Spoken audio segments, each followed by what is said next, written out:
നമസ്കാരം, മലയാളി വാർത്തയിലേക്ക് സ്വാഗതം. എന്തുകൊണ്ട് രാഹുൽ മങ്കൂട്ടത്തിൽ MLA പങ്കെടുക്കുന്ന പരിപാടികളൊക്കെ വാർത്താ പ്രാധാന്യം നേടുന്നു, അല്ലെങ്കിൽ അദ്ദേഹം പങ്കെടുക്കുന്ന വേദികളിൽ ആരൊക്കെയുണ്ട്, അതെല്ലാം എന്തുകൊണ്ട് വാർത്താ പ്രാധാന്യം നേടുന്നു എന്നത് ഒരു ചോദ്യം തന്നെയാണ്. നമുക്കറിയാം, ആരോപണങ്ങൾ ഉയർന്ന ശേഷം, അതായത് സ്ത്രീകൾ പരാതിയുമായി രംഗത്ത് വരുന്നു. അതിനുശേഷം രാഹുൽ മങ്കൂട്ടത്തിൽ MLA ഒരു MLA എന്ന രീതിയിൽ പ്രവർത്തിക്കാൻ അനുവദിക്കില്ല എന്നതടക്കമുള്ള വെല്ലുവിളികൾ BJPയുടെയും DYFIയുടെയും ഭാഗത്തു നിന്നും ഉണ്ടാകുന്നു. അതിനു പിന്നാലെ അവരുടെ തന്നെ നേതാക്കൾ പൊതുവേദിയിൽ രാഹുൽ മങ്കൂട്ടത്തിൽ MLAക്കൊപ്പം പങ്കെടുക്കുന്നു.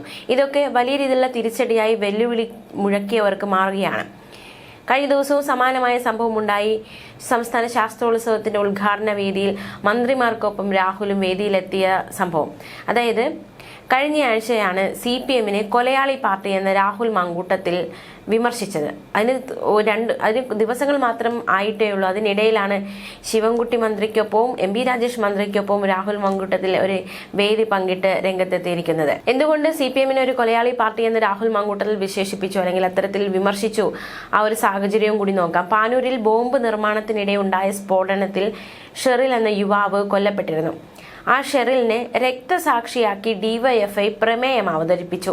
ഇതിനെതിരെ വിമർശിക്കുമ്പോഴായിരുന്നു CPMനെ കൊലയാളി പാർട്ടി എന്ന രാഹുൽ മങ്കൂട്ടത്തിൽ പരാമർശിച്ചത്. ബോംബ് നിർമ്മിച്ചത് ഇന്ത്യൻ സേനയ്ക്ക് വേണ്ടിയല്ലെന്നും CPM എന്ന കൊലയാളി പാർട്ടിക്ക് വേണ്ടിയാണെന്നുമായിരുന്നു രാഹുൽ മങ്കൂട്ടത്തിൽ വിമർശിച്ചത്. അപ്പോൾ CPM ബോംബ് നിർമ്മിക്കുന്നുണ്ട് എന്ന് അവർ തന്നെ സമ്മതിക്കുന്നുവെന്നും രാഹുൽ മങ്കൂട്ടത്തിൽ വിമർശിച്ചു. ശൈലജയൊക്കെ പച്ചയ്ക്ക് കള്ളം പറയുന്ന ആളാണെന്ന് കേരളത്തിന് ബോധ്യമാകുന്ന മറ്റൊരു ഉദാഹരണമാണിതെന്നും രാഹുൽ മങ്കൂട്ടത്തിൽ വിമർശിച്ചിരുന്നു. കുത്പറമ്പ് മേഖലാ സമ്മേളനത്തിലാണ് മുളിയാത്തോട് സ്വദേശി ഷെറിലിനെ രക്തസാക്ഷിയാക്കി അനുശോചനം രേഖപ്പെടുത്തിയത്. 2024 ഏപ്രിൽ 5-നായിരുന്നു പാനൂർ മുളിയത്തോട് വെച്ച് നിർമ്മാണത്തിലുള്ള ബോംബ് പൊട്ടി ഷെറിൽ കൊല്ലപ്പെട്ടത്. ഒരു വർഷത്തിന് ഇപ്പുറമാണ് ഷെറിലിനെ രക്തസാക്ഷിയായി DYFI അംഗീകരിച്ചത്.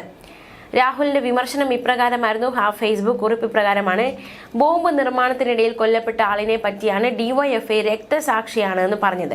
ഇയാൾ എന്തായാലും ബോംബ് നിർമ്മിച്ചത് ഇന്ത്യൻ സേനയ്ക്ക് വേണ്ടിയല്ല, CPM എന്ന കൊലയാളി പാർട്ടിക്ക് വേണ്ടിയാണ്. അപ്പോൾ CPM ബോംബ് നിർമ്മിക്കുന്നുണ്ട് എന്ന് അവർ തന്നെ സമ്മതിക്കുന്നു. ആ ബോംബ് എന്തായാലും അവലസ് ഉണ്ടയ്ക്ക് പകരം ചായയുടെ കൂടെ കഴിക്കാനുള്ളതല്ലല്ലോ, മനുഷ്യരെ കൊല്ലാനുള്ളതല്ലേ. ഇതുകൊണ്ടാണ് കേരളത്തിലെ ഏറ്റവും വലിയ തീവ്രവാദി സംഘം CPM ആണെന്ന് പറയുന്നത്. ഇനി ഈ കൊല്ലപ്പെട്ട ഷെറിൻ ശ്രീമതി KK ശൈലജയ്ക്കൊപ്പമുള്ള ഫോട്ടോ പുറത്തു വന്നപ്പോൾ ശ്രീമതി KK ശൈലജ പറഞ്ഞത് ഫോട്ടോ എടുത്താൽ പാർട്ടിക്കാരനാകുമോ എന്നാണ്. അപ്പോൾ ശ്രീമതി ശൈലജയുടെ യുക്തി വെച്ച് മരണം വരെ പാർട്ടിക്കാരനല്ലാത്ത ഒരാൾ ഇപ്പോൾ പാർട്ടി രക്തസാക്ഷിയാകണമെങ്കിൽ മരണശേഷമാണോ അയാൾക്ക് മെമ്പർഷിപ്പ് കൊടുത്തത്? ഈ ശ്രീമതി ശൈലജയൊക്കെ പച്ചയ്ക്ക് കള്ളം പറയുന്ന ആളാണെന്ന് കേരളത്തിന് ബോധ്യമാകുന്ന മറ്റൊരു ഉദാഹരണമായി ഇത് മാറിയിരിക്കും. ഇത്തരത്തിൽ അതിരൂക്ഷ വിമർശനമാണ് രാഹുൽ മങ്കൂട്ടത്തിൽ ഉന്നയിച്ചത്. ഈ വിമർശനങ്ങൾക്ക് ഉന്നയിച്ച ദിവസങ്ങൾ മാത്രമാകുന്നേ ഉള്ളൂ. പ്രത്യേകിച്ച് CPMനെ കൊലയാളി പാർട്ടി എന്ന് വിശേഷിപ്പിച്ച് ദിവസങ്ങൾ മാത്രമേ ആകുന്നുള്ളൂ. CPM മന്ത്രിമാർക്കൊപ്പം വേദി പങ്കിട്ടിരിക്കുകയാണ് രാഹുൽ മങ്കൂട്ടത്തിൽ എന്നതാണ് ഏറ്റവും ശ്രദ്ധേയമായ കാര്യം. മാത്രമല്ല, മന്ത്രി V ശിവൻകുട്ടിക്കും വലിയ രീതിയിലുള്ള വിമർശനം ഈ സംഭവവുമായി ബന്ധപ്പെട്ട് ഉയരുന്നുണ്ട്. പ്രത്യേകിച്ച് നമുക്കറിയാം, BJP കൗൺസിലർ പ്രമീള ശശിധരൻ രാഹുൽ മങ്കൂട്ടത്തിനൊപ്പം വേദി പങ്കിട്ടതിന് പിന്നാലെ പാർട്ടിക്കുള്ളിൽ, അതായത് BJPക്കുള്ളിൽ വലിയ രീതിയിലുള്ള അമർഷമാണ് ഉണ്ടായത്. പാർട്ടി ഒരു വിശദീകരണം ചോദിക്കുന്ന സാഹചര്യമുണ്ടായി, അവരുടെ രാജിക്കായി മുറവിളിക്കുന്ന സാഹചര്യമുണ്ടായി. പ്രവർത്തകരുടെ മനോവീര്യം തകർക്കുന്ന പ്രവൃത്തിയാണ് അവർ ചെയ്തതെന്ന വിമർശനമുണ്ടായി. മാത്രമല്ല, ഈ രാഹുൽ മങ്കൂട്ടത്തിനെതിരെ ഈ ഒരു വിഷയത്തിനോട് പിന്നാലെ പ്രതിഷേധിച്ച് ജയിലിൽ പോയവരുണ്ട്. അവരോട് എന്ത് സമാധാനം പറയുമെന്ന ചോദ്യമൊക്കെ ഉയർന്ന സാഹചര്യമുണ്ടായി. സമാനമായ അവസ്ഥയിലാണ് DYFI ആയിരിക്കുന്നത്. DYFI പൊതുവേദികളിൽ ഈ രാഹുൽ മങ്കൂട്ടത്തിൽ MLA പങ്കെടുക്കാൻ അനുവദിക്കില്ല എന്നതടക്കമുള്ള വെല്ലുവിളി മുഴക്കി നിൽക്കവെയാണ് 2 CPM മന്ത്രിമാരുള്ള വേദിയിൽ രാഹുൽ മങ്കൂട്ടത്തിൽ പങ്കെടുത്തിരിക്കുന്നത്. തീർച്ചയായിട്ടും DYFIക്കും ഇത് വലിയ രീതിയിലുള്ള തിരിച്ചടിയായി മാറിയിരിക്കുകയാണ്. അതേസമയം സമകാലിക വിഷയങ്ങളിലെല്ലാം പ്രതികരണം നടത്തി സജീവമാവുകയാണ് രാഹുൽ മങ്കൂട്ടത്തിൽ MLA. എല്ലാ വെല്ലുവിളികളെയും മറികടന്ന് അതിജീവിച്ച് രാഹുൽ മങ്കൂട്ടത്തിൽ പൊതുപ്രവർത്തനത്തിൽ MLA എന്ന ലേബലോടെ തന്നെ ആ പ്രവർത്തനത്തിലൊക്കെ സജീവമായിക്കൊണ്ടിരിക്കുകയാണ്. സർക്കാരിന്റെ PM ശ്രീ പദ്ധതിയെ ഈ ഇടയ്ക്കായിരുന്നു രാഹുൽ മങ്കൂട്ടത്തിൽ വിമർശിച്ചത്. അതായത് PM ശ്രീ പദ്ധതിയെ വിമർശിക്കുക എന്ന് വെച്ചാൽ മന്ത്രി V ശിവൻകുട്ടിയെ വിമർശിച്ചിട്ടും കുറച്ച് ദിവസങ്ങൾ, പ്രത്യക്ഷ വിമർശനം നടത്തിയിട്ടും കുറച്ച് ദിവസങ്ങൾ മാത്രമേ ആയിട്ടുള്ളൂ. PM ശ്രീ വിവാദത്തിൽ വിദ്യാഭ്യാസ മന്ത്രി വി ശിവൻകുട്ടിയെ രൂക്ഷമായി പരിഹസിച്ചാണ് Rahul Mamkoottathil MLA Facebook post നേരത്തെ പങ്കുവച്ചത്. PM ശ്രീ പദ്ധതി വിശദീകരിക്കാൻ ശിവൻകുട്ടി വാർത്താ സമ്മേളനം നടത്തിയതിന് പിന്നാലെയായിരുന്നു ഫേസ്ബുക്ക് പോസ്റ്റിലൂടെ രാഹുൽ മാങ്കൂട്ടത്തിൽ MLA പരിഹാസം ഉന്നയിച്ചത്. പത്രസമ്മേളനം കണ്ടപ്പോൾ ഒരു കാര്യം മനസ്സിലായെന്നും അയാൾ ശിവൻകുട്ടിയല്ലെന്നും ലക്ഷണമൊത്ത് സംഘിക്കുട്ടിയാണെന്നും രാഹുൽ മാങ്കൂട്ടത്തിൽ പരിഹസിച്ചിരുന്നു. നേമത്ത് BJP MLA തോറ്റെന്ന് ആരാണ് പറഞ്ഞതെന്നും രാഹുൽ പരിഹസിച്ചു. ശ്രീ PM MLA സംഘിക്കുട്ടിയെന്നും രാഹുൽ മാങ്കൂട്ടത്തിൽ വി ശിവൻകുട്ടിയെ പരിഹസിക്കുകയുണ്ടായി. നേരത്തെ പിണറായി വിജയൻ രാഹുൽ മാങ്കൂട്ടത്തിൽ വിമർശിച്ചിരുന്നു. ഇതുവരെ ശ്രീ വിജയനായിരുന്നുവെന്നും ഇനി മുതൽ വിജയൻ ശ്രീ എന്നായിരിക്കുമെന്നും ശ്രീ PM ശ്രീന്ദാബാദ് എന്നുമായിരുന്നു രാഹുൽ മാങ്കൂട്ടത്തിന്റെ പരിഹാസം. എന്തായാലും വി ശിവൻകുട്ടിയെ അതിരൂക്ഷമായി വിമർശിക്കുന്നു. അതിനുശേഷം ഇന്നലെ ഒരു വേദിയിൽ ഇരു കൂട്ടരും ഒന്നിച്ചിരുന്ന് സംസാരിക്കുന്ന കാഴ്ചകളൊക്കെ രാഷ്ട്രീയ കേരളം കണ്ടുകൊണ്ടിരിക്കുകയാണ്. എന്തായാലും BJPക്കും അതുപോലെ തന്നെ അതായത് വെല്ലുവിളി മുഴക്കിയ BJPക്കും DYFIക്കും വലിയ ക്ഷീണമായി ഇത് മാറിയിരിക്കുകയാണ്. രാഹുൽ മാങ്കൂട്ടത്തിൽ MLAയോടൊപ്പം വേദി പങ്കിട്ടത് മന്ത്രിമാരായ വി ശിവൻകുട്ടി, MP രാജേഷ് എന്നിവരാണ്.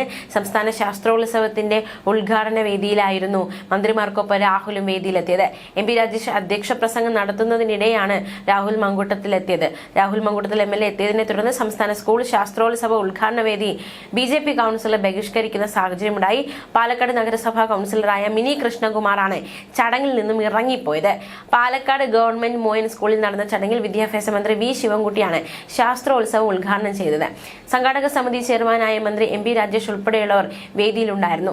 രാഹുലിനെ സ്വാഗത സംഘം രൂപവൽക്കരണ യോഗത്തിൽ നിന്ന് നേരത്തെ ഒഴിവാക്കിയിരുന്നു. ഈ വിവാദങ്ങൾ ഉയർന്നതിന് പിന്നാലെയായിരുന്നു അത്തരത്തിലൊരു തീരുമാനം എടുത്തത്. മാത്രമല്ല, ആരോപണങ്ങൾ ഉയർന്നതിന് പിന്നാലെ അദ്ദേഹത്തെ പരിപാടികളിൽ പങ്കെടുപ്പിക്കില്ലെന്ന് പറഞ്ഞിരുന്നു. മണ്ഡലത്തിലെ പരിപാടികളിൽ രാഹുലിനെ പങ്കെടുപ്പിക്കില്ലെന്നും ശക്തമായ പ്രതിഷേധം സംഘടിപ്പിക്കുമെന്നുള്ള DYFI വെല്ലുവിളി.